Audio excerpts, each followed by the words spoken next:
এই দেখো যে ভাত আজকের, আর ওটা হলো লাউয়ের খোসা দিয়ে আলু দিয়ে একটু পেঁয়াজ দিয়ে ভাজা করেছি। আর এটা দেখো, এটা হলো আলু পটল, আর এই যে দেখো ওই মোরলা মাছ আছে।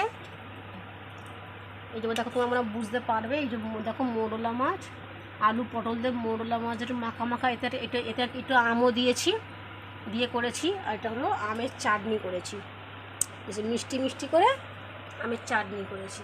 আজকে আর দুপুরবেলার মেনু হলো এইটাই। নিম পাতা দেখো, এটা হলো আর কি নিম পাতা ভাজা। নিম পাতা ভাজা আমরা একটু ভাত এই দেখো যে ভাত আজকের, আর ওটা হলো লাউয়ের খোসা দিয়ে আলু দিয়ে একটু পেঁয়াজ দিয়ে ভাজা করেছি। আর এটা দেখো, এটা হলো আলু পটল, আর এই যে দেখো ওই মোরলা মাছ আছে। এই যে দেখো তোমরা বুঝতে পারবে, এই যে দেখো মোরলা মাছ, আলু পটল দিয়ে মোরলা মাছ একটু মাখা মাখা, এতে এটা এটা একটু আমও দিয়েছি, দিয়ে করেছি। আর এটা হলো আমের চাটনি করেছি, যে মিষ্টি মিষ্টি করে আমের চাটনি করেছি। আজকে আর দুপুরবেলার মেনু হলো এইটাই। নিম পাতা দেখো, এটা হলো আর কি নিম পাতা ভাজা। নিম পাতা ভাজা আমরা একটু ভাত